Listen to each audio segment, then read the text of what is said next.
Hello बच्चों, let's read the question. A Carnot engine having an efficiency of eta equals 1 by T10 as heat engine is used as a refrigerator.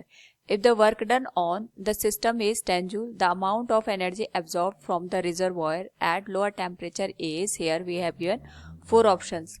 Now to answer this question, first we will discuss here the key concept, and here the key concept is efficiency of Carnot engine, which is given as eta equals work done divided by heat absorbed at the end of the source.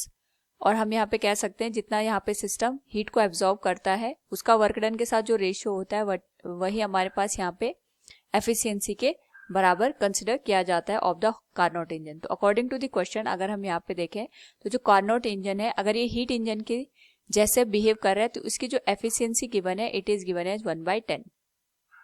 यानी अगर हम यहाँ पे observe करें ये हमारे पास हो गया हीट इंजन, यहाँ पे आ गया हमारे पास सोर्स, ये हमारे पास आ गया यहाँ पे वर्क डन, और जो रिमेनिंग हीट होती है that is supply to the sink, उसको हम यहाँ पे सिंक को सप्लाई कर देते हैं. अगर सोर्स की यहाँ पे जो हीट है जिसको हम एब्जॉर्ब कर रहे हैं it is given as Q1, work done is W, then जो हमारे पास रिमेनिंग हीट होती है that is supply to the sink it is given as Q2. और यहाँ पे अगर हम इसको एक इक्वेशन के फॉर्म में लिखना चाहें it is given as Q1 equals W plus Q2. यानी जो हमारे पास सोर्स में हीट एब्जॉर्ब की जाती है that is utilise into the work done and the remaining heat is supply to the sink. तो यहाँ पे अकॉर्डिंग टू द क्वेश्चन जो वर्क डन है it is given as 10 joule. So from the formula of the efficiency it is given as 1/10 which is equal to W divided by Q1. Q1 का मतलब हो गया जो heat हम यहाँ पे एब्जॉर्ब कर रहे हैं. यहाँ से वी नो दैट जो हमारे पास वर्क डन है ये 10 जूल के बराबर है, तो जो हीट एब्जॉर्ब होगी it will be given as 100 joule. Now यहाँ पे 100 जूल की हीट को हम यहाँ पे एब्जॉर्ब कर रहे हैं, सो रिमेनिंग जो हीट होगी that will supply to the sink.